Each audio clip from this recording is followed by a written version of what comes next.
Let's dance. Let's dance. Good morning, Corey. How Good you morning. doing? I'm well. Longest tenured wizard.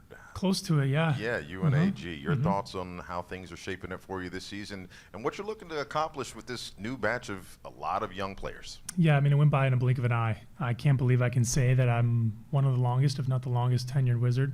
And each year has looked incredibly different than the last. And so there's a lot of moving parts. There's a lot of, even though I feel like I've been around the block and I've been here a long time and I know a lot of your faces, there's a lot of new that comes with it. And kind of freeing yourself from any expectations and taking things as they come has been a recipe for me to improve year over year.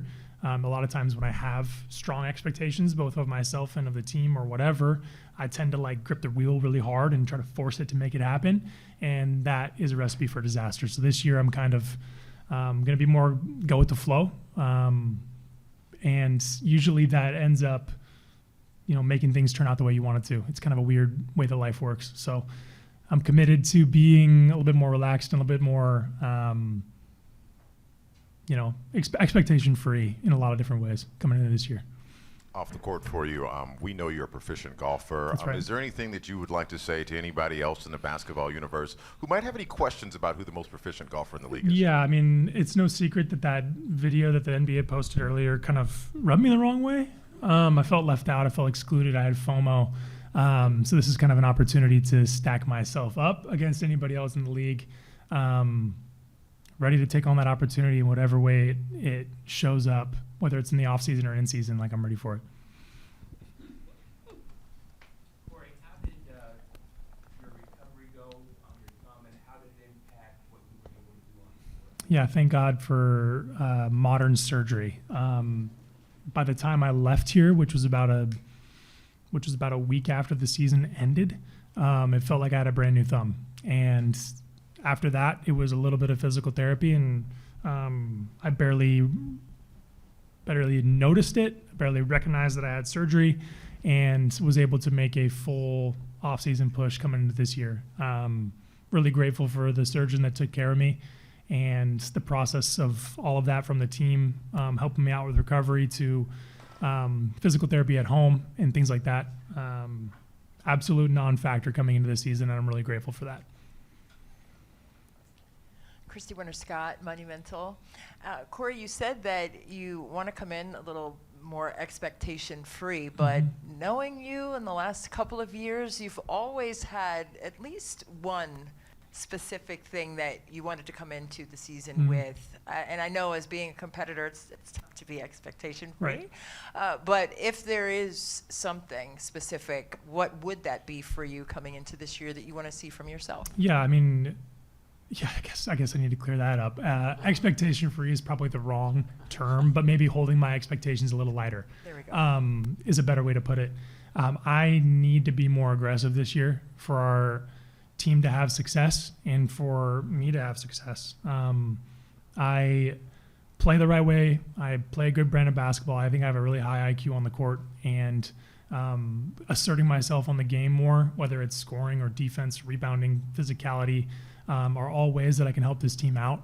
And in a lot of different ways. When I am my most aggressive and I am my most assertive, it helps our team. We play better basketball that way, and it's a way that I can make an impact on the court. And so aggression, assertiveness, and kind of making the other team feel my impact right away is something that I want to take head on this year. No matter how many minutes I play or when I play or who we play against, that imprint on the game needs to be the same no matter what. And to your point, in terms of leadership, you're in kind of that sandwich generation where you have like the younger ones behind you and the older ones ahead of you. But what do you want your leadership style to be in that regard? Yeah, I mean, I want to have the energy of a young guy but play like a vet. That's kind of the mix of the both, and that's the blessing of being in the middle, is you can kind of take the best from both ways. I'm smart enough to know better than a lot of the rookies on our team, and I'm expected to not make the mistakes that they might. But I also have a lot more. I have a lot less miles on my legs than some of the older guys on our team too. So to be able to bounce back and forth and be the bridge between the two is a really unique opportunity. And we have talked as a team about the unique opportunity that we have person to person. And I would argue that my opportunity personally is just about as unique as anybody here. Megan McPeak, Minor Sports. Corey, before the thumb injury and then surgery, you seemed like you found your rhythm in BK's offense and kind of figuring out how to play, how he wanted you to play, and how you fit within the offense. How much can you take away from that now that you're healthy heading into this season, knowing personnel has changed, but your role can be the same, kind of tying into you knowing that you have to be more aggressive? Yeah, aggression was the reason why I started to play well before I got hurt. And it was not just, a week of playing well. It was a sustained period. Like I had a really tough start to last year, and a lot of that was figuring it out and figuring out where I landed in the mix of everything. And when I found my stride, I really found my stride, and aggression was a big part of that. And so, whether I'm, last year I came off the bench and like being an impact player from the moment that my foot hit the floor, the middle of the first quarter was a huge emphasis, and that was something that I can carry into this year. I don't have a luxury of getting warmed up on the court. I don't have a luxury of finding my rhythm and getting into the field of the game. Like that has to happen immediately. And a lot of reps of that last year, which I can take into this year, will do nothing but help me and help our team. And last year, you and I had spoke a couple of times about the defense, and you wanted to take strides on that end of the floor, and you taking it personal, that people were hunting you out as the matchup. What does that next step look for you heading into the season on the defensive end for you, and what's the mindset you're going into it with? Yeah, aggression doesn't just stop on the offensive side of the ball. I've been blessed with a big frame, an athletic frame, and this year is about using that to my advantage.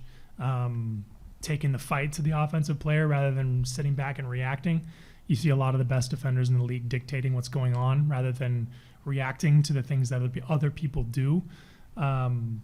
This last year was about taking things personally, and I feel like I took a big step in that direction. And now, again, it's imprinting my will on the game on both sides of the ball, defense included. So using more of the abilities that I have to my advantage rather than trying to figure out as I go.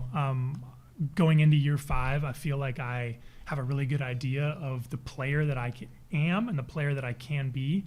I can maximize the role that I'm in. I know which ways I want to expand my game, and being comfortable in my own skin has allowed me to take some pretty cool steps this offseason that I'm really excited to show.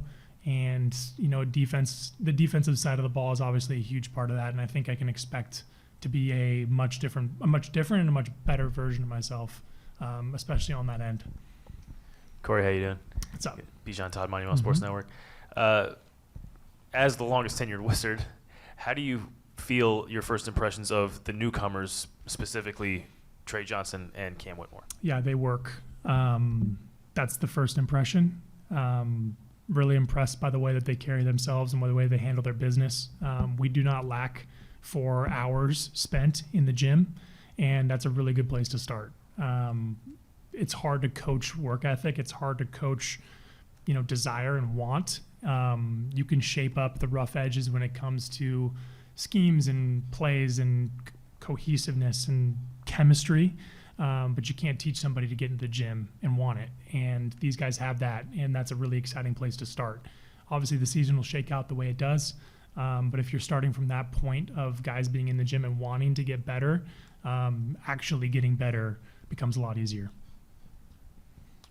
Hey, Corey, last year, the defensive improvement started at a very elemental level, right? It was, okay, let's make sure we get the low man straight first. And it seemed like over the course of the season, you guys figured that out. They talk about jump seasons here. Where is the jump season defensively as you see it for this group? Yeah, I think the jump season comes in a mentality more than like a elemental part of it, like you talked about. There were times last year where we showed it, where we'd play the big dogs, we'd play the teams that are, at the top of the standings, and we took the fight to them. And then there were other games where we laid down, quite frankly. And no matter who we play this year and no matter what environment or where we are, the mentality can't change. You have to take stuff personally. You have to own your matchups, no matter who is wearing the jersey on the other side, whether it's a Hall of Famer or a rookie.